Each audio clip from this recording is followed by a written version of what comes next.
Hi, good morning, everyone. Welcome to 89th session of CMAAO International Weekly Meeting. We started this session about almost a year ago, and the whole idea of these sessions were to bring all the medical associations. We have about 19 medical associations, and we have support from US and Europe uh, to come with the expertise of what's going on in the country. And COVID was one of the reasons why we started all these meetings. And now today we have another variant which is coming in, and we have support coming from South Africa on a very early stage. Today we have a very important topic: post-COVID tinnitus, hearing loss, and vertigo. Uh, this is for a long COVID. And to present this, we have Dr. J.M. Hans. He's a Padmashree awardee. He was very closely working with Dr. K.K. Agarwal and his colleague. He's a topper and gold medalist from PGI Chandigarh. He has done a lot of work on cochlear implant surgeries and has done over 3,000 surgeries. He's also the founder member of Cochlear Implant Group in India. He's also the chairman of Dr. Hans of ENT and cochlear implant. He was the honorary advisor and a consultant to former Prime Minister of India. Over to you, sir. Thank you, Saurabh, and I'm indeed delighted to be part of this August meeting today. As an ENT surgeon, we faced a lot of problems. First of all, the patient would cough at us. We would get the patient tested and he would come positive with COVID, and you can imagine what we went through. Many ENT surgeons lost their lives because they were in direct contact and mouth-to-mouth contact with the patients. And whatever precautions you take, there is always a possibility of the virus getting into you. And that's the reason why. But it is the post-COVID time which is even worsening. So I will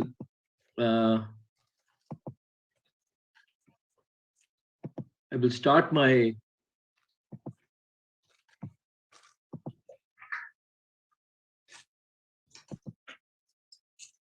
So it is the post-COVID time now. As the time is passing by, we are realizing as ENT surgeons, and maybe because I deal more in the inner ear diseases now, cochlear implant being part of that, hearing loss, tinnitus, and vertigo. Um, I have seen almost 10 to 15-fold increase in patients suffering. And not only that, the age variants are quite disturbing. We now get as young as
not only as a secreting area, it also acts as a glomeruli of the kidneys.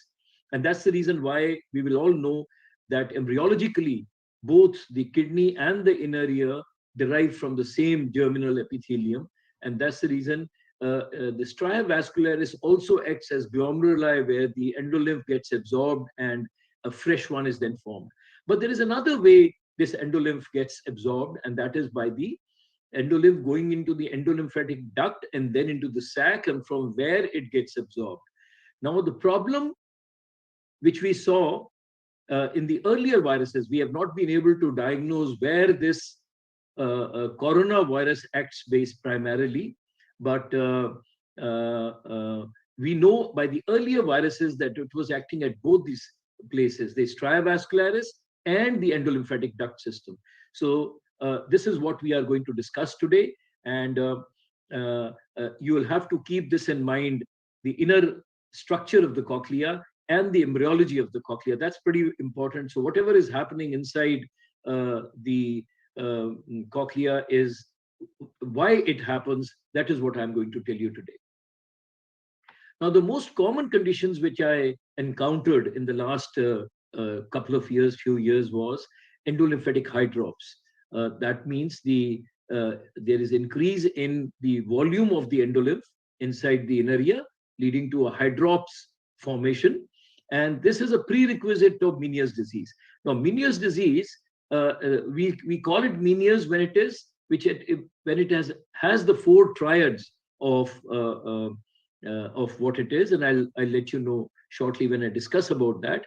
But endolymphatic hydrops means the volume inside the endolymph is increasing.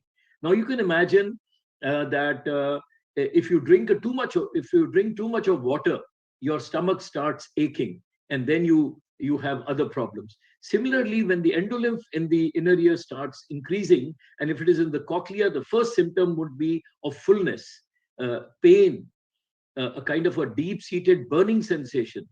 These are the vague complaints which people come with, and then we have to keep it in our mind. And the unfortunate part is that not many of our physicians understand the disease at this level. We have to pick up the disease at this level so that we can treat it properly, because once it is established, that means the endolymphatic duct is now totally occluded. The treatment becomes impossible then. Then it is an irreversible situation which we create. But if we are able to diagnose at that stage, when the debris in the endolymphatic duct can be washed off, that is a stage when it is almost a reversible condition. So in the initial stages, whatever be the cause, whether it is the inflammation caused by the virus or the stress causing the problem, that I'll come shortly and let you know. Labyrinthitis was the other thing, whether it was viral or superadded bacterial. Once the resistance of that, the immunity of that area going down, and bacterial and fungal infections taking over, we had a lot of labyrinthitis coming. Vestibular migraine is another case. A lot of this was seen, and we all know that vestibular migraine can either be in the nuclei, the vestibular nuclei. Migraine has a lot of role to play, but it can be without that also. And the precipitating things in vestibular migraine was either the endolymphatic, so we call it the migraine Meniere's syndrome, or it can be otherwise also. When you're on the computer for too long, you're watching your phone for a very long period of time, you're stressed up, this condition occurs, and this was rampant. Earlier, before COVID, if I used to see about 3-4 cases a day, because I deal in this, now I see at least 10 cases a day of these, and to diagnose it properly and to treat it properly was really something very important. Now, the last but not the least was benign paroxysmal positional vertigo. And I'll just say a few words when I'm coming to why BPP was important.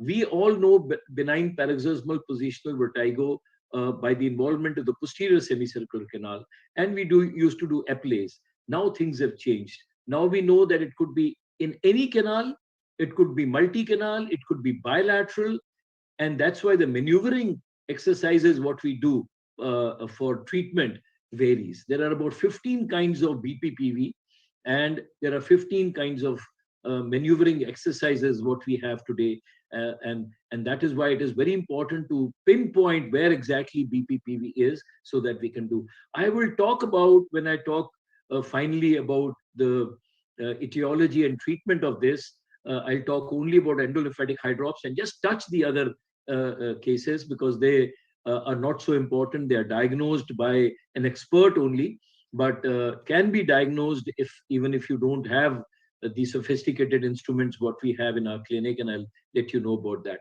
Now, what happened? What happened in COVID-19? There were two things. It was the virus which caused the problem directly, and it was the associated stress. There was a lot of stress, and these two things had their own role to play as far as the inner ear diseases were concerned. Now, what did the virus do? It had a direct effect, direct damage on the intracochlear structures, whether it be the stria vascularis, the organ of Corti, or the dendrites, anything. It had a direct effect on that, and that's the reason why people had these problems, which I had already told you. And this virus would induce an inflammatory response, leading to a debris formation inside the inner ear, which would then go and get stuck at different places inside and block the drainage of the endolymphatic system, and thus cause hydrops. But it also caused immunosuppression. When I started talking on the TV for black fungus, as that was another thing which came in our field, and we had to talk a lot about that, I used to say that there is definitely some, maybe one of the, problems of coronavirus was the immunosuppression. And it was behaving like as if the AIDS virus did, and this immunosuppression led to the other problems, whether it was superadded bacterial or fungal or all these infections which were occurring. Now, what did stress do? Stress was the another thing which had a rampant effect on the inner ear, and this was because the plasma levels of the stress-related hormones such as the antidiuretics and catecholamines had increased. You would all realize that if the endolymphatic system has to clean up, there has to be some diuresis inside, and that effect was not there. The antidiuretic hormones had increased inside because of the stress, and that was leading to the accumulation of endolymph inside the inner ear and thus causing the problems. These are a cause of endolymphatic hydrops as they alter inner ear dynamics. So they were changing these two hormones. The quantity of this increase in this was changing the dynamics of the endolymphatic system and thus causing a hydrops formation. And secondly, the disease may worsen the emotional state, which in turn may worsen the symptoms perception. So even if people were not so bad, as far as the symptomatology was concerned, but just because the whole emotional state was broken and they were in a bad emotional state, that what is happening, I hope I'm not getting a grave disease, that the presentation was, we had to deal with their emotional state also. Now, yes, we all know that whenever a disease occurs, whether it is cancer, some people may keep smoking all their life and not get carcinoma of the larynx, whereas others may just get it without even smoking. And that is why we put the genetics in place, and we say that probably they are predisposed genetically to this kind of a disease. Genetics, autoimmune is a very, very important. And when it comes rampantly and bilaterally, we have to even test for autoimmune disease in the body and see for other autoimmune disorders like rheumatoid arthritis or scleritis or other things. Allergies, very important. And it was this during COVID that we started doing allergy tests in our clinic. And we saw that many of these people had underlying allergies, which we started treating by giving them immunotherapy, vaccines in the form of oral drops, and they improved considerably. So it was the underlying allergies which was causing making these people prone to this kind of a situation after getting exposed to the virus. Ototoxic drugs. Now, it was seen that most people who are on aspirin, and most of us have, cardiology problems. We are on blood thinners, and aspirin is known to affect the inner ear. And it was seen that these people who were on aspirin were more predisposed to get problems as far as endolymphatic hydrops was concerned.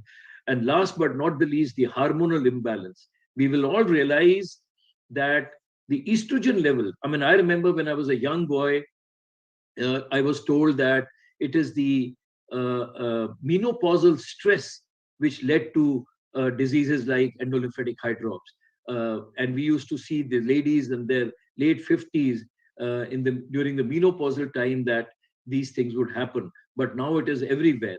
And, this is now not known that how does the estrogen increases.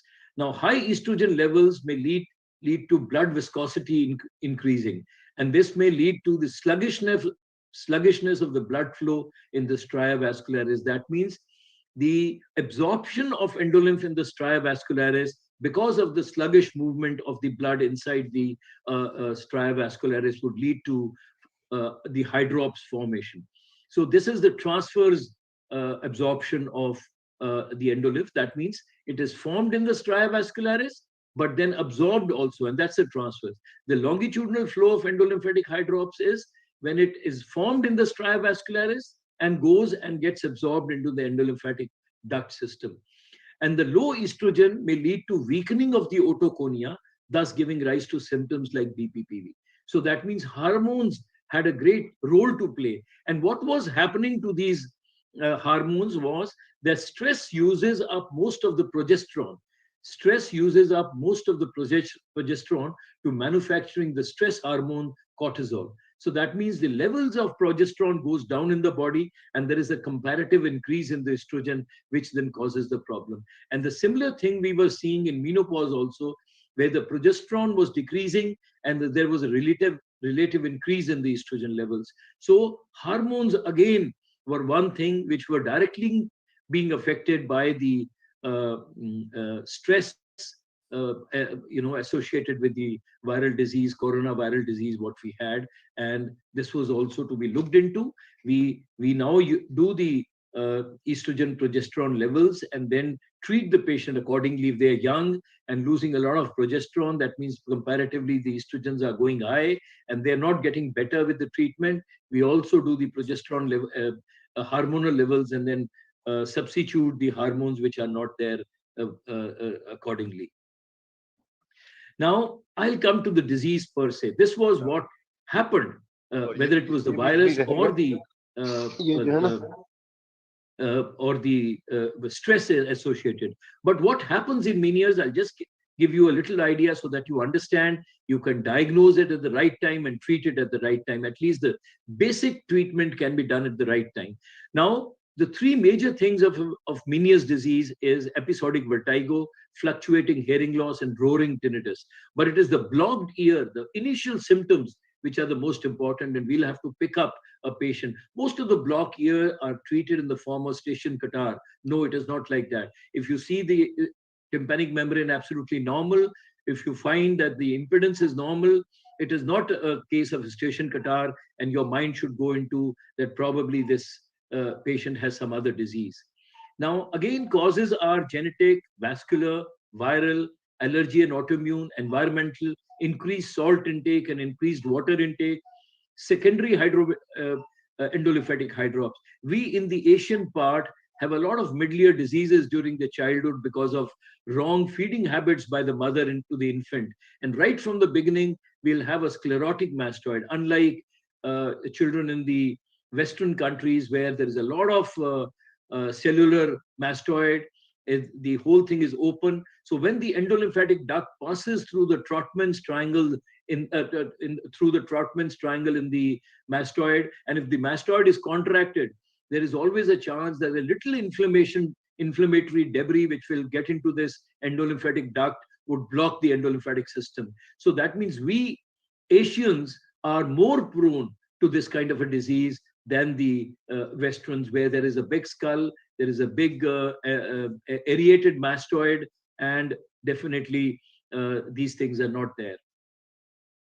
Now, in the Itopetal Genesis, I've already told you it is a radial flow. That means the formation by stria vascularis and absorption by the stria vascularis, or the longitudinal flow in which it is formed in the stria vascularis and then gets absorbed into the endolymphatic duct and the sac system. Again, the predisposing factors as far as the mastoid bone are concerned, I've told you that the debris would get more entangled, more into the endolymphatic duct, which has been narrowed by the mastoid hypocellularity, the hypodeveloped Trotman's triangles. Even when there is an anteriorly placed lateral sinus or a sigmoid sinus, this can happen. There is a little natural kinking or narrow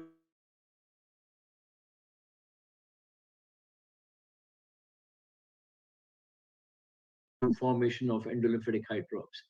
Now, the staging of endolymphatic hydrops or Meniere's are, the stage 0 is the prodromic stage. But unfortunately, it is here that we have to diagnose Meniere's. It is here that we have to pick up patients suffering. And they'll come with very vague fullness in the head. They are not able to explain what it is happening. You find everything and it is normal. And then your mind should go towards this disease, because very young children are now getting that.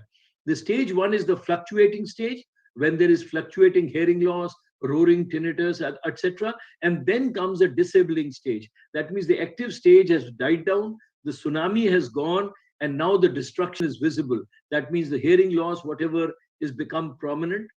Every time when there is an attack, the hearing loss would further go down and the disability would further go down. And finally is the stabilized stage. Now it is all stable. There is nothing going wrong. There is no vertigo. It might come back again after 10 years or 4 years or a few months. And this latent period keeps decreasing. And that is what Meniere's is all about. It will start with a difference of 10 years, then 5 years, then 2 years, and then, continuously you have Meniere's, and then it becomes a resistant case and it doesn't get treated. And the stage 3 is the contralateral ear stage. As I told you, vague symptoms, you are not able to make out. And if you are a smart clinician, you will pick up these conditions very early. Atypical Meniere's. It may not be Meniere's disease all the time that you have these 4 classical symptoms and you will be able to diagnose it. It may only come as cochlear hydrops or vestibular hydrops, or as vague symptoms and atypical symptoms. So you have to be very careful in the beginning. And the unfortunate part is that the most damaging is in the first year of the disease. In the first year, when you could have cleaned off the debris in the endolymphatic duct, cleaned off the system in the endolymphatic fluid system, it would become a reversible thing. But now, if you are not able to diagnose it in the first year, the endolymphatic duct has finally got occluded completely. That is the time when we diagnose and it is got very late. The other symptoms which you should always keep in mind is deep-seated ear pain, burning sensation in the ear. They say कि लगता है जैसे अंदर गर्म सा कुछ है. I feel like something is very hot inside the ear. Tullio phenomena. Whenever there is a loud sound, you get dizzy. Tullio phenomena. Hyperacusis. You are getting irritated by the sound. Though you are hearing less, but the sound disturbs you more. So whenever some patient comes and say, by this ear, I have to close my ear because sound disturbs me in this ear, not in this ear. Please wake up and see that probably this is hyperacusis, which is one of the cardinal symptoms of endolymphatic hydrops. Irritation to the sound. They may come and say, I'm irritated to sound. Tinnitus, hearing loss, and vertigo are the last things. Once these happen, that means the destruction inside has already started, and now it is getting a little less irreversible. Little less reversible. It is now becoming an irreversible problem. As far as diagnosis is concerned, just to tell you, you may go to a doctor or you may have these kind of things in your clinic, that the audiometry, mostly it is history. You have to pick up these conditions very early. But when you get an audiometry done, sometimes you get a flat curve. 60% of the time you get a flat curve. So you have to see what is the age of the patient, and then you see, no, this can't be presbyacusis. This is not old age hearing loss. You will have to keep that in mind, that something is going wrong. Earlier we used to say, no, maybe something happened. Nothing can be done. Go and take a hearing aid. When you put a hearing aid, the patient say, I can't bear the sound because there is hyperacusis. Please understand there is something going wrong inside, gravely wrong inside. Now, there could be a low frequency hearing loss, which is the rising curve, 17%. Falling means high frequency. You will probably think it is because of noise trauma, high frequency hearing loss, but it is not like that. It could be part of the endolymphatic hydrops, and it could be within normal limits to profound. So please understand, a patient may come to you saying that suddenly everything went, and this is called a burnt out disease, a blowout disease. What happens is that the endolymphatic hydrops increases in such a fashion that the whole thing, the endolymph breaks up in the paralymphatic system. There is a mixing up of the paralymph and the endolymph because of the breaking of the resoners and the basilar membranes, primarily the resoners membrane, which opens into the scala vestibuli, and there is zero hearing. Everything goes away. Earlier, we used to say probably it is a viral infection or a vascular occlusion of the inner ear, but no, we have to keep this in mind also, so that we can now save the other ear. That means we know that Meniere's is a bilateral disease, and if one ear is gone completely like that, and if you treat this disease condition early, properly, you can even reverse the hearing loss.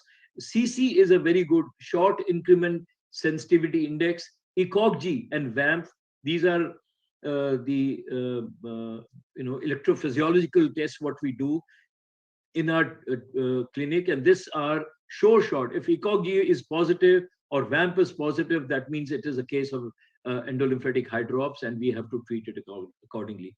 But more important, please understand, is that we'll have to do a complete vestibular assessment. Even if the disease is written on the face of the patient, you still have to do a complete vestibular assessment, because there could be associated problems. Benign paroxysmal positional vertigo, vestibular migraine, and other things. So you'll have to find out what these are and treat it accordingly.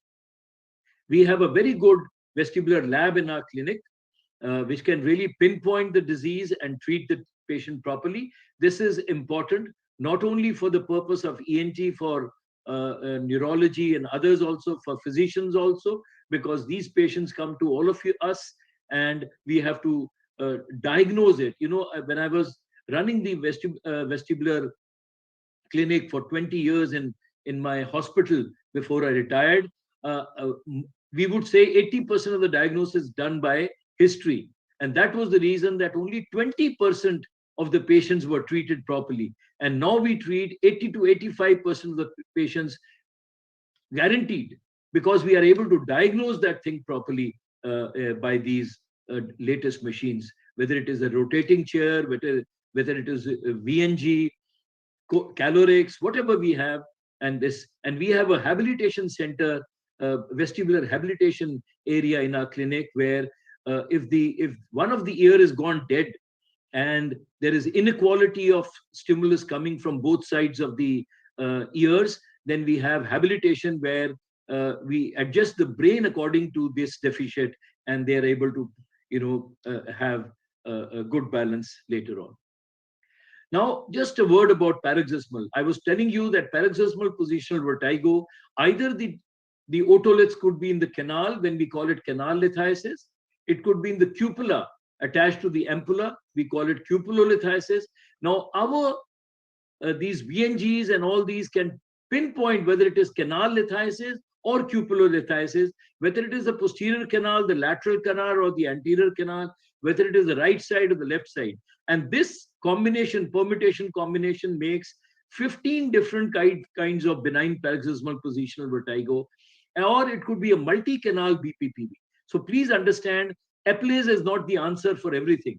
We have 15 different kinds of repositioning exercises, and we'll have to do that specific exercise if we want to treat the condition completely. Otherwise, if you're doing Eplase again and again, the otolith might go, instead of going into the utricle, they might go into the other canal and cause even worsening of the situation and havoc. So please, you have to get these Dix-Hallpike tests done to understand where the otoliths are and how, which exercise they will be repositioned into the utricle so that they become redundant and ineffective. Now, we do other tests, very important. Thyroid function is one. Vitamin B2, 12 and D3, we have to do this also because deficiencies of this can also lead to that. P-ANCA and C-ANCA are the for autoimmune. Skin prick allergic test, very, very important. You will ask me, why skin prick test you are doing for many years? It could be underlying allergies to certain things. And if the blood allergy test is not so effective as the skin prick allergic test, and we have started doing for more than 110 allergens. We found out the allergen, give them immunotherapy in the form of oral drops, the menias gets better. So that is why, because the predisposing factor was the allergy to certain things which they were not able to understand. And then hormonal assay, CT and NMRI. Important because there could be a small little tumor inside the internal aortic canal, which may be pressing onto the drainage of the endolymphatic duct system via the stria vascularis. And that pressure in the internal canal, we are thinking it is endolymphatic hydrops, but it is not a primary endolymphatic hydrops. It is a secondary endolymphatic hydrops. And then the primary thing, that means the lesion in the internal aortic canal has to be treated rather than the endolymphatic hydrops. Now, just a word about the management. I would start from below. Earlier, we were stressing on surgical. Now, I don't do a single surgery for endolymphatic hydrops. Can you believe it? Because we used to do it, and third day, the opening would get closed, the drainage tube which we would put would get closed, and we had to open it again. Total, only 10 to 15% result in sac decompressions would come up.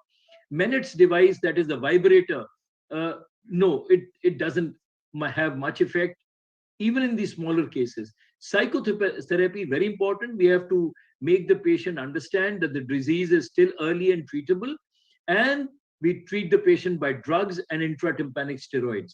Now, I'll tell you, beta-histine, paracetam, diuretics, and steroids all have to be given together. In my practice, I've realized that if you give only beta-histine, 2 to 3% cases show no response. If you give only steroids, 2/3 of the cases will not give response. If you give all four together, the results are very good, because paracetam increases the blood circulation in the stria vascularis. It reduces the erythrocyte adhesions, thus lead to better drainage of the endolymph into the stria vascularis, and diuretics lead to less formation of the endolymph. So all these four things are important. And the most important is that most of the time we Asians are now suffering from diabetes. We cannot give oral steroids, which have to be given in these conditions, or IV steroids, and we give intratympanic steroids because they get absorbed right from the round window into the inner ear directly and go and act right at the stria vascularis or clear up the blockage of the endolymphatic duct system, and thus acting directly. So it increases vascularity. Steroids reduces the inflammatory process in the labyrinth, which is very, very important because the debris is going and getting stuck into the endolymphatic duct, restores normal functionality of the stria vascularis, regulates inner ear de novo protein synthesis. So the sluggishness because of high protein in the endolymph doesn't lead to blockage of the stria vascularis, and improves excretion via the longitudinal flow. It is like if you have a sink where you are washing your utensils blocked, then first thing is to close the tap so that less water comes in, and then we try to flush off the sink with our hands so that the water is pushed off. But lastly, it is important to pump the the drainage pipe with something so that whatever is stuck there is cleared off. So all the things are very important. Endolymphatic hydrops will not be treated if you're just giving Vertin, if you're just giving Diamox, if you're just giving paracetam, or if you're just giving steroids. It has to be a combination of these four things so as to, if you want to treat endolymphatic hydrops proper. And I can tell you, many people out there are suffering post-COVID because of this disease. Many people, young to old, everybody. And this is how we give the endolymphatic system. This is a serious thing to do. So you'll have to send the patient to an ENT surgeon who can put it. You can see the thing is gone. Now the head is tilted and the patient is allowed to lie there for about 20 minutes so that it goes into the inner ear through the round window, and the results are extremely good, extremely good. Intratympanic we are using for steroids for acute tinnitus, sudden sensorineural hearing loss, Meniere's disease, and endolymphatic hydrops. But the chronic tinnitus cannot be treated by this. Please understand, people are coming to us with chronic tinnitus also. And if it is not treated, the acute tinnitus post-COVID is not being treated properly, it becomes chronic. It is more of a phantom noise now, which has to be treated by masking. And there is a definite way by which we mask, very good way by which we mask. And that it has now become a phantom noise. It is not there in the ear. The primary disease in the ear probably has got healed, but you are not forgetting it. You know, it is like, I always give an example that if a father has 4 sons and the father dies, 3 sons start their day-to-day work. From the next day, 1 gets into depression. We have to distract that 4th son so that it becomes, you know, he goes out of the depression and becomes normal. So chronic tinnitus would be treated only by masking, and we have to match and mask. That is what it is all about. I have a very good center where all this treatment is being done. We have an auditorium of 50 people within the center. There is no surgery. It is only a diagnostic center we have.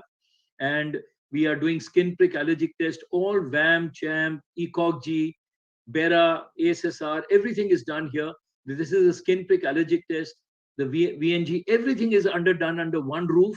And post-COVID, I've realized how important it is to have more and more of these centers everywhere, so as to we can diagnose these people properly early and treat them properly. Thank you very much. Thank you, Dr. Hans. This was an excellent presentation, and we will now open the floor for question answers. Can I have the doctors asking the questions back? Dr. Hans, can we stop sharing the class slide? Okay. Can I? Yeah.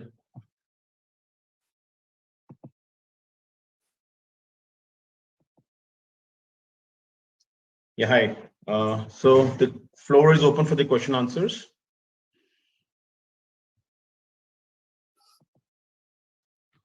This is a very special topic, actually. So Dr. Sajjad, he's the right person to talk about, I think.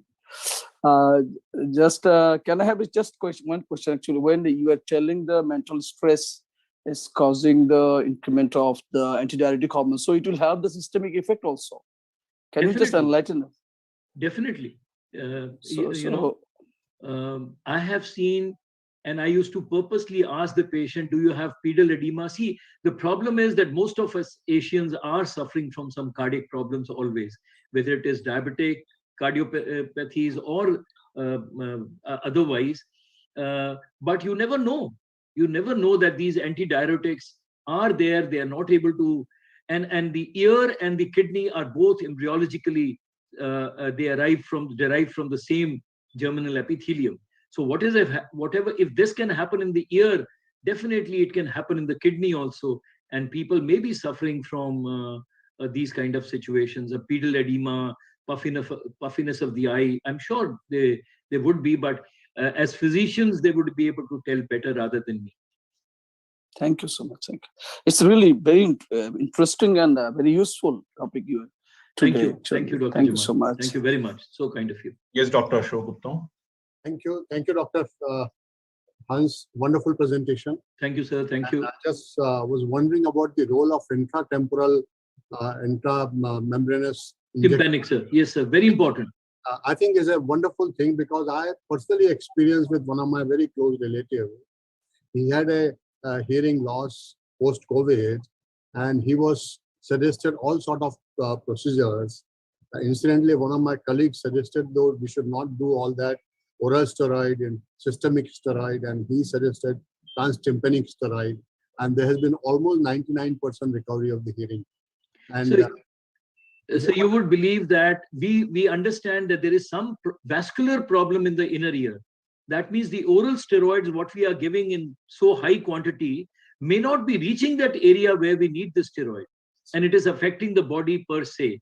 Intratympanic steroids have proved to be really, really helpful as far as ear diseases are concerned, because we have that round window and the membrane is very thin, and actually the steroid can actually, the moment we give the intratympanic steroid, we can see the patient getting into a vertiginous attack because the steroids are getting into the inner ear, and very good results. I think this something message you should convey to entire ENT community. Many of my professional colleagues were not agree to this, and even insurance company refused to accept this treatment. No. This is a very good. I mean, for the last about 4 or 5 years now, we have 4 stations in my clinic, 4 microscopes and 4 stations. Yes. I tell you, they're all busy most of the time because patients are coming from all over. I mean, I'm getting patients from Bangladesh, Nepal, yes, all these areas, very far away. So it's a wonderful method, and I think should be popularized, and it should be stressed upon by the insurance company to accept this as a method of treatment. Absolutely, sir. Absolutely. Dr. Elvin from Hong Kong. Yes, thank you very much for the very enlightening lecture. Thank you, Dr. Thank you, sir. Yes, may I ask first, it is a synonym for the vestibular neuronitis, as also with the endolymphatic hydrops, and no.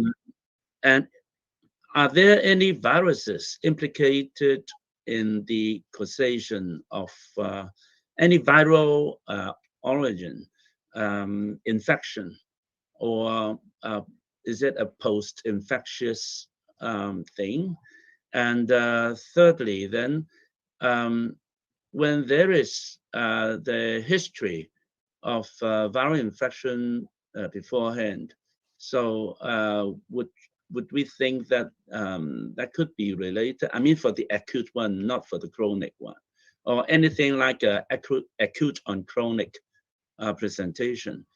And so when the patient also have, say, vomiting, is it common, or it is a part and parcel presentation of the Meniere's disease, or it is exceptional thing to have vomiting or nausea? Well, some patients even presented with nausea, vomiting and diarrhea, and then sometimes could mislead the clinician to think of some gastroenteritis as well. Or will the viral infection also cause gastroenteritis at the same time? Or it is, in fact, misleading symptom or sign in that way? So vomiting, is it a genuine or part and parcel of this? See, any ear disease for that matter, we all know that the vagus nerve supplies the ear and it supplies the stomach and the heart. So anything which stimulates the inner ear can actually stimulate the vagus nerve and lead to kind of a nausea form feeling. But please understand, the virus may lead to a gastroenteritis thing also. So virus and loose motions can be, the vomiting and loose motions can also be because of that. But when it comes to the ear, there should be some oral symptoms also. Oral, when we say AURAL, oral symptoms like fullness in the ear, positional nystagmus or positional vertigo, maybe some hearing loss, as in Meniere's. Benign paroxysmal positional vertigo will not have cochlear part, but it will have only vestibular part. Sometimes it becomes even more difficult to find out whether it is vestibular hydrops, or it is vestibular neuronitis, vestibular neuronitis. In that, the nerve is affected.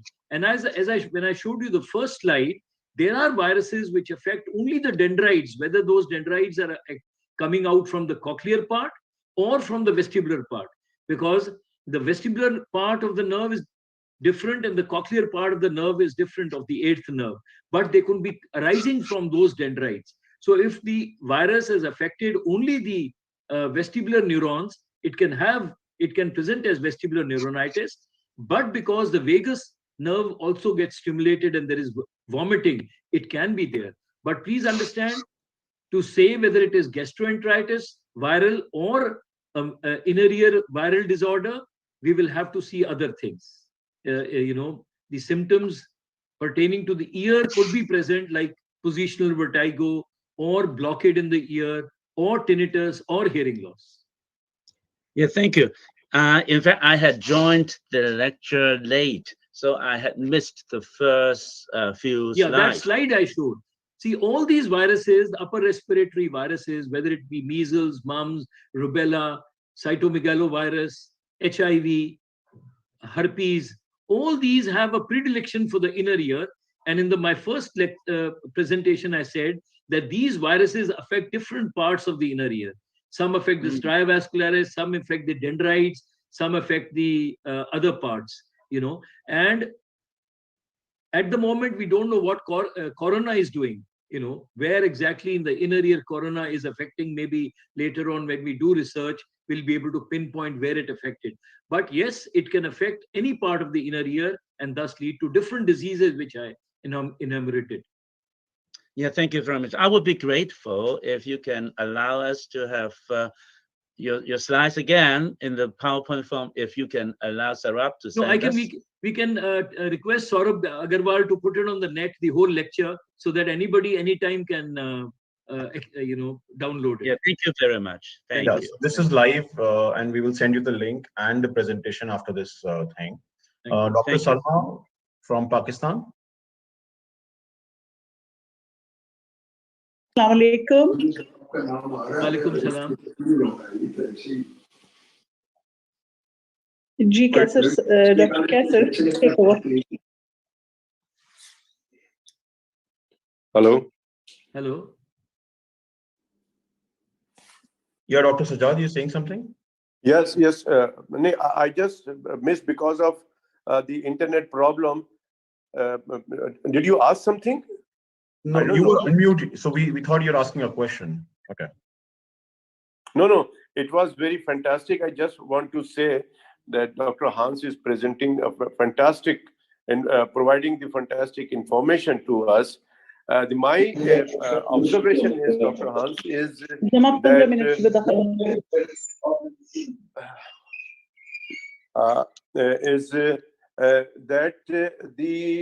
we have in Pakistan also the cases of vertigo and tinnitus, but not in the more in the post-COVID patient. We have lots of patients with the cervical spasm, which is very common in the young generation. As you have said, the young generation, the teenagers even coming with the complaint of the vertigo and tinnitus, and which is being relieved after giving treatment for 2 to 3 weeks, which is very good. But I have seen post-COVID of this symptom is a very less number of patients having post-COVID symptom of vertigo and tinnitus. But what I am observing, and I'm making a data also, that the young generation is having more cases of vertigo and tinnitus, and sometimes when the symptom is aggravated, it causes vomiting also. So this is my observation, and thank you very much, sir. Dr. Sajjad, I must humbly tell you here is that cervical spondylosis is no more a cause of vestibular vertigo. Please understand. It can lead to asking the spasm, cervical muscle spasm. I'll explain it to you. Okay. Cervical spondylosis can lead to vertebro-basilarity insufficiency and pain, not vertigo. The spasm is secondary to the vertigo. You know what nature does is it forms a kind of a muscular collar so that the head remains stable. And it is the muscular collar which because of the strap muscles in the neck remaining tight most of the time to keep the head straight is the cause of pain in the cervical part. And the straightening of the spine, what we see in the X-ray, is primarily because of a sequelae of the straightening of the, is because of the spasm of the muscles. So now, as far as vertigo is concerned, we have stopped saying cervical spondylosis being part of vertigo. It is only vertebro-basilarity insufficiency because of the blockage of the vertebral artery system. That is the cause which may lead to vertigo. And that vertigo has a very characteristic feature that you have a blurring of vision for a few seconds and then everything becomes all right. Or it could prolong also for a little. So when we talk of vertigo, which is vestibular, we don't have blurring of vision. There is no vascular part involved in that. So no blurring of vision, no sinking sensation. All these are part of the vascular condition called the vertebro-basilarity insufficiency. Okay, thank you very much. I have another question to you regarding the tinnitus. Yes, I missed your few parts of your presentation. Do you have the proper treatment of tinnitus of the older patient as well as in the younger patient?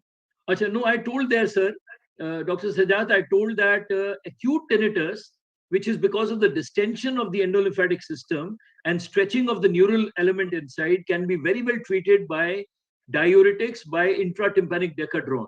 But once it becomes chronic, now it is more of a phantom noise in the head rather than the disease in the ear, and that is treated by tinnitus matching and masking. And that we have a very good system here in our clinic where we can match from 80 decibel to 16,000, 80 hertz to 16,000 hertz. Normally, most of the audiometer match between 500 to 4K only. Here we are doing between 80 to 18,000, so that the matching is given accordingly. The white noise which we used to give for matching earlier is now an obsolete thing. We match according to the sound which is coming. We have 500 sound in this app we give on your telephone, and you can actually match it according to the tinnitus which is coming. And the prognosis is very, very good. Very good. Thank you very much. Can you go ahead with your question? Dr. Pillai here. Dr. Pillai, Excuse me. yeah, can we, Dr. Pillai, can we have Dr. Salma and then after that? Okay. Yeah. Go ahead, Dr. Salma. May I ask a question? Yeah, sure. Please. It was a very informative talk. Thank you, Dr. Hans. Actually, Thank you. I'm a post-corona sufferer, and I developed after 6 weeks of my having initial symptoms of COVID, I developed the tinnitus, and now it's been a year. And I'm so grateful for this talk. First of all, can you please tell me, Dr. Hans, where your facility is located? Because I'd like to come and get treated. Where are you? Where are you placed? Pakistan, Ahmedabad. Oh, this is in Delhi. But I can tell you, we can actually do it virtually also. Tinnitus treatment is now virtual great. also. Yeah. Oh, So great. after that, I'll give you my telephone number. And once in my clinic, what we do is we try to match your tinnitus and then send you an app which you can which we put it in your Android phone, and you can hear the sounds, and that the masking effect occurs with that. So we can do it virtually also. If it is not possible but that for you to masking come would last till this procedure lasts, or it will last? No, you have the app in your phone. You can use it as the tinnitus till the tinnitus is there. So if it comes back, you can still use the app or stop using it, the app. Well, the tinnitus is 24/7. What do I do with that? No, but see, I gave an example, and I think I'll give you an example again. Some people have more of serotonin release. Now, the serotonin doesn't let the tinnitus go away. You will understand the serotonin is a hormone which gets secreted in the in between the neural endings. So this doesn't lead to the the sound keeps coming. So it is the treatment of this is to divert the brain from this sound. And this is what we do by this app, but we have to match your tinnitus first and then mask it accordingly, which can be done. Once it becomes a chronic tinnitus, then intratympanic decadron doesn't help. Okay, so like I'm a chronic Connect case you. now. I'll connect you with him. Saurabh will give you my telephone Yeah. number, and we have the Okay. I give virtual treatment also. Nowadays, COVID has taught us this also, and the patients are getting all right. Thank you. Okay. Stay blessed. Dr. Thank Pillai? you. Thank you very much. Yeah, thank you. Dr. Hans' presentation was very good, very informative. Thank you for Thank that. you very much. Yeah. One thing which I would like to tell you, this estrogen levels, my understanding is that the estrogen levels in females definitely gives them protection from stroke and the slowing of circulation. Only menopausal women, when the estrogen level comes down, they become more predisposed for stroke. So your presentation, you mentioned that slowing of circulation is caused by increase in estrogen level. So some clarification on that. Second is, of course, the intratympanic steroid injection. The indications definitely has to be sort of laid out so that there's a lot of process for tinnitus and vertigo. And I hope it is only for benign paroxysmal positional vertigo that we are trying this intratympanic steroid injection. And the third thing is that post-COVID, it may not be vertigo, but dizziness and imbalance can be caused by autonomic disturbances, which is very common in post-COVID patients. So that again has to be borne in mind when we talk about tinnitus and vertigo, because this is much more common. That is what I feel. Thank you. Yeah, very good. Thank you, Dr. Pillai. And your first question was about high estrogen levels. Please understand, when I say high estrogen, it is comparative increase. See, we have both progesterone and estrogen. When the levels of progesterone goes down in a young boy or a young person, the estrogen level comparatively increases, and then it becomes an adverse condition. See, we have this balancing system in our body. The progesterone also has to be at a level to do its functioning. But when stress takes away the progesterone because of a conversion into cortisol and other things, then the comparative, they say even if you are good, but too good is also too bad. So estrogen then becomes a bad thing if the progesterone levels are following. So we have to have a balance of progesterone and estrogen. Only then estrogen has its positive effects. We all know women are more stronger than men. And it is because of the estrogen, but the progesterone also has to be there. When the progesterone falls, now what happens during menopause?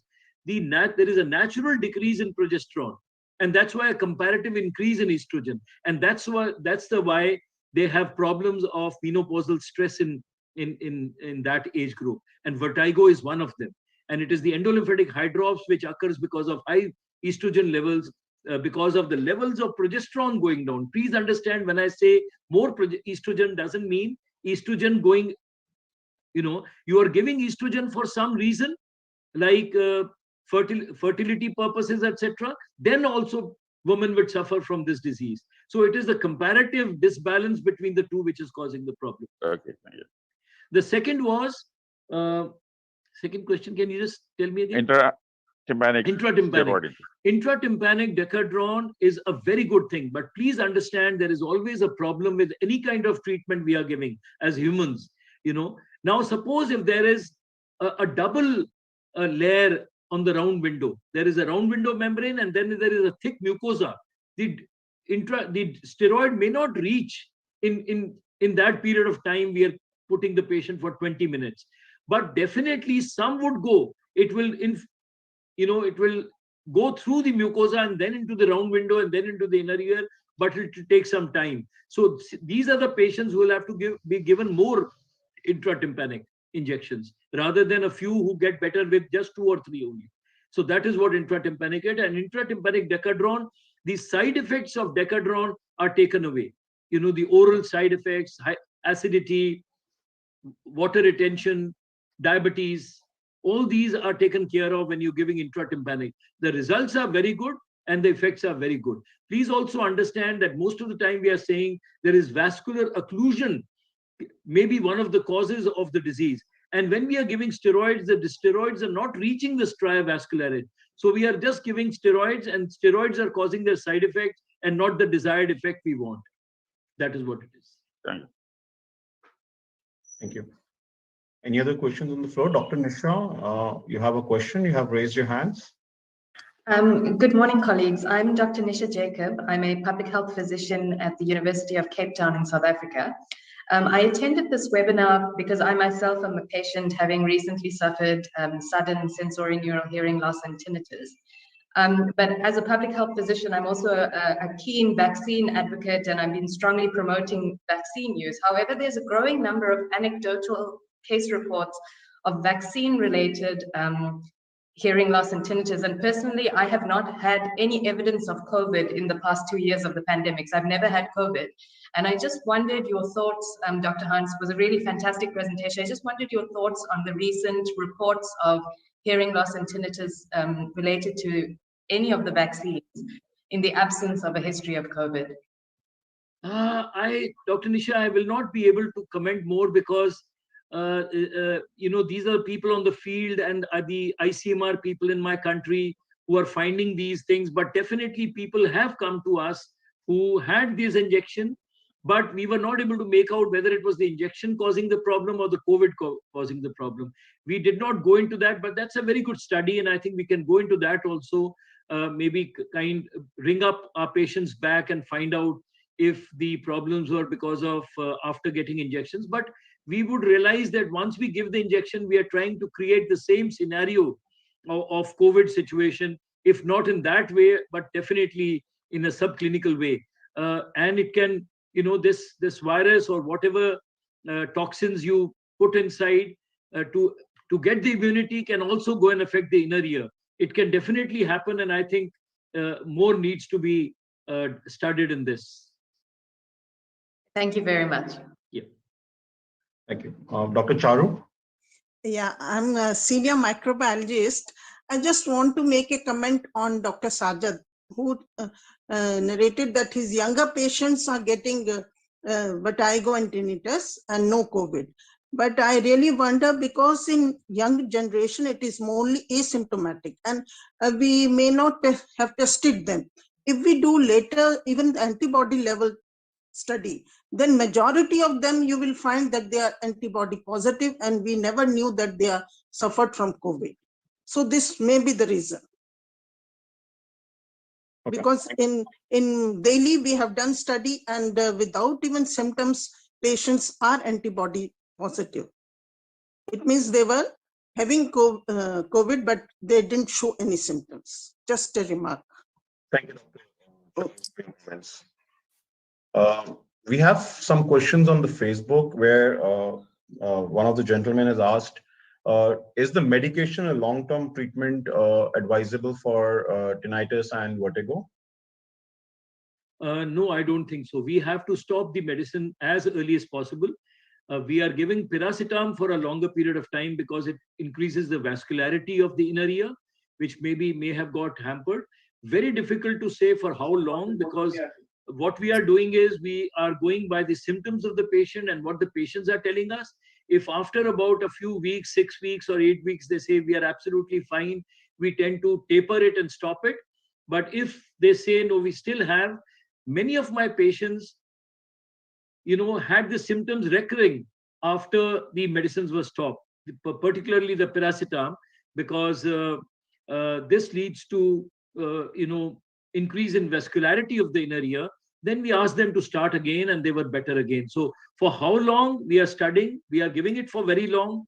Why they are acting even after 6 months is to be seen. I mean, we have to still study that, why some need for so long and some become all right within 1 or 2 weeks only. And so what about Vertin? No, there is no need for Vertin to be given for so long. Any vestibular sedative or stimulant. Beta histine is a vestibular stimulant. whereas cinnarizine, stugeron are vestibular sedatives. These have to be given for a very limited time only, and after that stopped. I'll give you an example. You know, if we just keep giving this and don't treat the Itopetal Genesis, we are not doing the right thing. It is like if somebody is depressed, every evening you ask him to take alcohol. That is not the treatment for his depression. His depression has to be seen in a different way, treated in a different way properly. So here also, beta histines and cinnarizines are not to be given for a long period of time. And that's the problem. I have seen patients coming from different doctors getting beta histine, cinnarizine, Stemetil, all the things. So it is like, if you're not getting better with alcohol, please take drugs also. Not, you know, what we are leading to central and peripheral vestibulopathies. That means the vestibular system is stopped acting. And then this dizziness would remain forever. You know, so we have to stop them as early as possible and put these patients for vestibular rehabilitation exercises so that the brain now acclimatizes to the wrong stimulus coming from the ears and the eyes and the other areas of the body. So vestibular rehabilitation is the answer rather than giving them beta histine, cinnarizine, Stemetil for a very long period of time. Thank you, Dr. Hans. Dr. Ashok? So, Yeah, Dr. Jamal? Dr. Saurabh, actually, just in conjunction with the question raised by Dr. Mishra from South Africa, I must also ask or request Dr. Sims that actually, you know, some days back, there was a public hearing on vaccination, and there was actually complaint that it was actually raised by the Israeli authorities and others that the heart disease has increased actually due to vaccination. So this is also to be looked after. Actually, what we are going towards and what is happening actually post-vaccination. Isn't it? Don't you agree with that? Yeah, definitely. The side effects would come gradually. Thank you. Dr. Ashok? Yeah, thank you, Dr. Hans. Just a very hypothetical question. Is the incidence of chronic hearing loss or tinnitus has increased following COVID, or we have become more aware of this, or they were being reported even earlier also, and the transtympanic treatment was effective in earlier days? Sir, please understand, during COVID, people have stopped coming to the clinics. And if they're coming, that means they're suffering. If I see 25 patients nowadays, I used to see more than that pre-COVID, and there were nasal blockages, sneezing, very small things, and they would come to the clinic and show me. Today, whosoever patient comes if they are really suffering. And if out of the 25, 15 or 16 are the ones with tinnitus, hearing loss, and vertigo, and very few, I mean, believe you me, I have not done a tonsil and a septoplasty for a long time now, because they don't bother. They say, oh, con. Going out and showing a doctor and getting hospitalized is more dangerous than, you know, I can suffer with this. Yes. So on the whole, our patients have decreased, but these patients have increased. So that means if you combine all the patients, these patients have increased manyfold. So the only thing which I see is probably COVID. And when I studied about it, COVID and virus are the cause. I strongly feel, because all these upper respiratory viruses have a predilection, we know, for the inner ear, whether it is measles, mumps, rubella, whatever. So why not coronavirus? I mean, I'm sure we will come authentically on this later on, but definitely stress we know is causing. And we now know that the post-COVID stress syndromes will be more dangerous than the COVID itself, whether it is psychiatric problems or vertigo problems or tinnitus problems, cardiac problems, you know, many people are getting cardiac problems. So whether it is because of the stress leading to estrogen hormonal imbalance, we'll have to really study hard. Have you seen any complete hearing loss? Many. Unilateral, bilateral, many. My implants have gone up. You know, I don't know whether they could have lasted another few years without the implant or keep doing good on hearing aids, but my implant numbers have gone up. So that means something went wrong somewhere. It's a very interesting incident which I want to share. One of my very close relative and an advocate by profession suddenly realized that when he was holding a phone on one side, he was not able to listen. Yeah, there was sudden sensorineural hearing That is loss. how he got diagnosed. Other side, he was listening. So when Absolutely. he consulted a ENT surgeon, he said, what is the big problem? You learn to live with here only one side. Why you bother about the... And because he was not ready to admit the patient in a hospital, nor he was admitted. And COVID has really changed the life of a surgeon. Yes. A plastic surgeon, like we said, septoranoplasty for last 2 years, I have not done a single septoranoplasty. Single case. Nobody's bothered about cosmetics now. Yeah. They're bothered about not going to the hospital. Yeah, breast augmentation, lipectomy, which I used to be bread and butter every day, 2 or 3 cases. Yeah. So there's a drastic change in the life of a surgeon. Lifestyle, yeah. So if they're coming to the clinic and getting these tests done, see, this is a 1 hour, VNG is a 1 hour test, and they're getting it done. That means they're suffering, So is there a shift of medical issues following COVID? Definitely. As far as I see, it is now I don't mind calling myself an inner ear specialist, because this part of the diseases have gone up rampantly. Others have gone down. So we are changing from a surgeon to physician now. No, for me, my bread is cochlear implant, so I'm getting a lot of patients. I mean, I shouldn't be saying that, but definitely hearing loss is what I do. So they are going up very, very much. Thank you, doctor.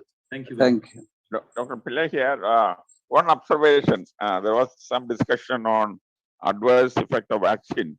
One thing, as a medical man, all of us have to promote vaccination. There may be some side effects, but as a public health responsibility, we have to promote vaccination. Second thing is, of course, some of the side effects with vaccination have been the technique of giving the vaccine. If you pinch the skin and give it, many a time, it is in the subcutaneous vascular level, and intravascular, it becomes an intravascular injection, and that can cause more side effects. If you are not pinching and directly giving, and if it goes to the muscle, then of course side effects are less. So the technique of giving the vaccine is very important, which again has to be popularized to reduce the side effects. Thank you. But Dr. Pillai, why pinching the skin for this intramuscular injection? No, you are supposed to give it intramuscularly, and it should not be in the vascular layer of the skin. When you pinch no, I'm just talking about the intramuscular. When you are talking about the intramuscular, there's no need to pinch up the skin. That is, I'm telling. No, this is supposed to be given intramuscularly. Yeah. Because it won't enter the vasculature. So I don't think we have time for a country update. So we'll continue with the question answers for another 5 minutes. Saurabh, can Yes, I ask? Okay. Dr. Hash, can you have any data for the ENT doctor which is being expired due to COVID? Do you have any number of doctors expired in ENT surgeon expired due to COVID? I think all this research would be done once the COVID is over, or maybe now there is another virus variant which has come over. So let us get out of this, but and start. But we have in Pakistan 10 ENT surgeons being died. Yeah, we have a lot of 10 in out our of country, probably 400 of ENT surgeons have gone. I mean, that is what I've been told. I mean, very sad to hear. Oh, wow, very sad, yes. Yeah. But we have to be very careful. I think its message should be passed to all the ENT surgeons that the ENT surgeon, the eye surgeon, the dentist should have an extra precaution measures. Yes. Yeah. Absolutely. Yeah. Since we have Dr. Monica, Dr. Monica, do you have any information on the vaccination? The question which has been asked, and I know you're sharing some information also. Do you want to speak anything on the vaccination side of it from ENT point of view, or any other? I agree that when we're talking about these adverse events, that these events are very, very rare, very rare. So it's always should be done in the context of the risk-benefit ratio. There have been tinnitus reports that I'm seeing, at least from a preliminary lit review, that there has been tinnitus that's been associated with other vaccines, again, on a case report basis. But as Dr. Hans has said, we need to do kind of a more formal review. There has to be more information that's provided. I see that Dr. Jacob had said that her antibodies were negative. And I always just caution when it comes to assessing antibody levels that it's not necessarily always the best, the most accurate, and it's dependent upon the lab. And I know in South Africa, they have amazing labs available to them, but the information coming from other countries are not so good, or other labs, not countries, but specifically labs, it may not be so good. When we look at antibody levels, we have to go, are we looking at spike protein specific antibodies, whereas are we looking at antibodies to the entire variant? So there's differences to assess natural infection versus vaccine-related immunity. In terms of other news related to vaccines, there's been a movement in the United States more recently to not recommend the vector platform-based Johnson & Johnson vaccine, which is the same platform as AstraZeneca, and to instead recommend the mRNA Pfizer and Moderna. The other news that's been out more recently about the vaccines is related to its neutralizing capacity with the Omicron, which I think most of us are following pretty closely, and reviewing that booster doses do bring up the level of neutralizing antibodies in those who do get the booster against Omicron. And so there's been now a much stronger movement to promote immunizations, even in the setting of anticipated side effects, especially in face of the Omicron variant.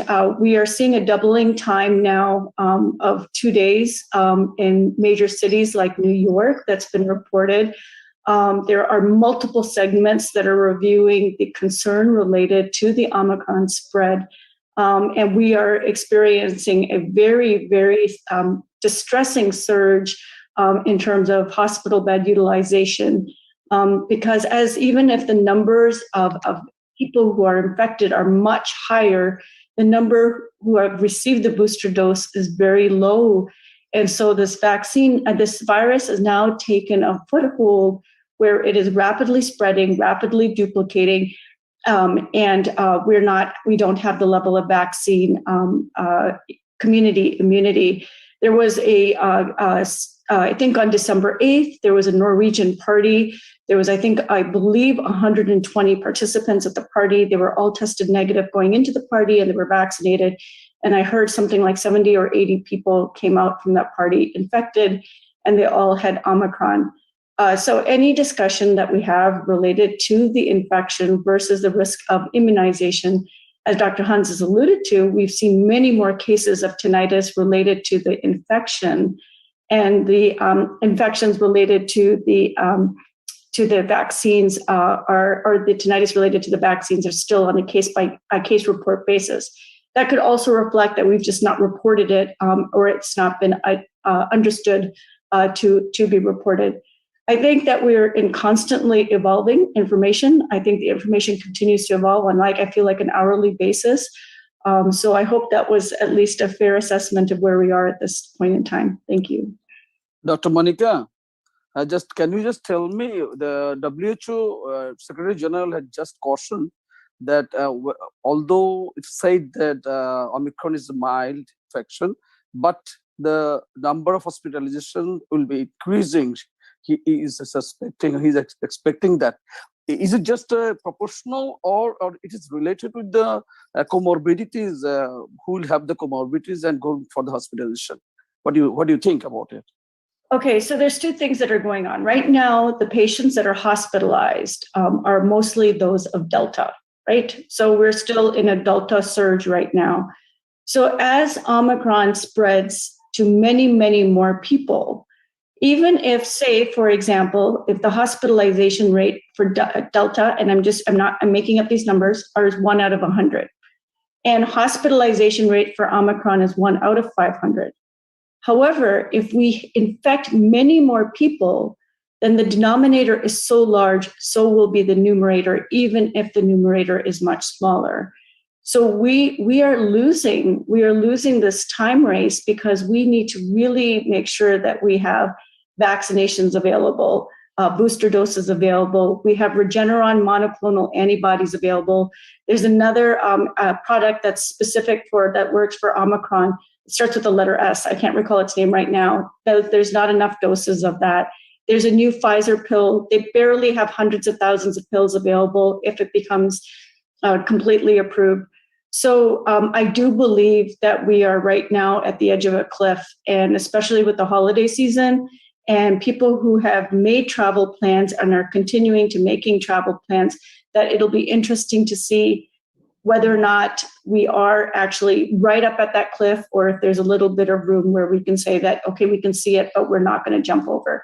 We don't know where we are right now, but there has been a lot of information, at least in these past few days, about how rapidly this Omicron variant is spreading, how they're finding it in the sewage waters, and so that the numbers will increase. That doesn't necessarily mean that it's hospitalizations in response to your question, but we are currently in a Delta surge of hospitalized patients. Our hospitals are near capacity. We are already in a Delta wave. We're in vacation time, and we have Omicron coming. So I feel really bad, Dr. Jacob, regarding your situation. I see your message.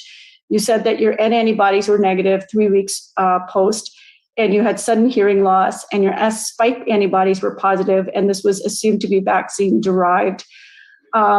You were given the Johnson & Johnson vaccine, which is the viral platform, and it's unsure for you whether or not you should be given a booster, given the risk to your right ear with both J&J and Pfizer. So there's two things that I would say to you. So my training is an allergist and immunologist, and I do a lot of first dose risk assessments. So option one is you do no further immunization. And if you do get sick, you seek monoclonal antibodies if that is available to you. So you test frequently. And the assumption is that I'm assuming you got your vaccine at least 6 months ago, that your protection level warrants boosting and that you could get monoclonal antibodies. The second thing that you could do is you can wait for another platform altogether, such as the protein-based Novavax, where the Serum Institute has given quite a bit of data. There was a lot of information related to the Novavax. And I would probably say that if you can wait, I would probably say then you could try a vaccine like Novavax. The third thing to do is to understand whether or not there are therapeutics available for your tinnitus. So you can even avail of Dr. Hans's specialty to see if you can clear the tinnitus first before you move forward with a unrelated follow-up immunization. But because Pfizer and Moderna are a separate platform than the vector vaccine that you got, it is possible that you could bear the benefit of the mRNA vaccine without the concern for the same side effect with the Johnson & Johnson. So do nothing, observe, do nothing with pursuit of monoclonal antibodies with frequent testing, early diagnosis and detection, or moving forward with a completely alternative platform like Novavax. So that's kind of like my approach to most of the patients who come to me with first dose issues. But I do feel, again, the bottom line is the risk of side effects and complications from infections far, far exceed those related to immunizations. Thank you. Monica, this is Dr. Kaisar Sajjad. I just want to take an advantage of your presence. About the booster dose, the single booster dose is enough, or now you can say the second booster dose is necessary now? As you said, I think a couple of months before that, the single booster dose is enough. What is your opinion now? Yeah, great question. Okay, so I got my original doses of Moderna in January and February of this year. My before Omicron came, I was thinking I would get my booster dose in January and it would protect me for potential anticipated travel in March, which is when my kids have their spring break. So as soon as Omicron became known, I actually got my booster 10 days ago. And I opted for Moderna instead of mixing and matching. in my opinion, and this is my opinion, I believe that we're probably going to need booster dose again in 3 months, and that a fourth dose will be considered based on where we are in the pandemic. I don't know. My original thought was that there was going to be just an original booster dose, and then we would get the recurring updated booster dose along with our seasonal influenza immunization in August, September of 2022. I do know that Pfizer, I knew that Moderna had looked at other doses. I don't have any of the data related to that. I haven't reviewed that information. I'm sorry, I'm not up to date on that. But I do know that they have been looking at that as well. Well, thank you very much, Monica. You're welcome. Well, thank you. I think we are at the end of the session. We have over exceeded the time, and we have a next session coming up. Thank you, Dr. Hans, for being here. Thank you very much. It was a pleasure to accept. He had to prepone his surgery, and he's flying to US today. So I think it was a very nice gap to just cover up and come over here and enlighten us for the ENT issues coming up with the long COVID. With this note, we will end the 89th session. We'll meet up again next week, same time, same day. With this note, I would like to thank all the associations and especially Dr. Monica coming from US for enlightening us for all those information. Thank you, everyone, and stay tuned for next session. Thank you. Thank you.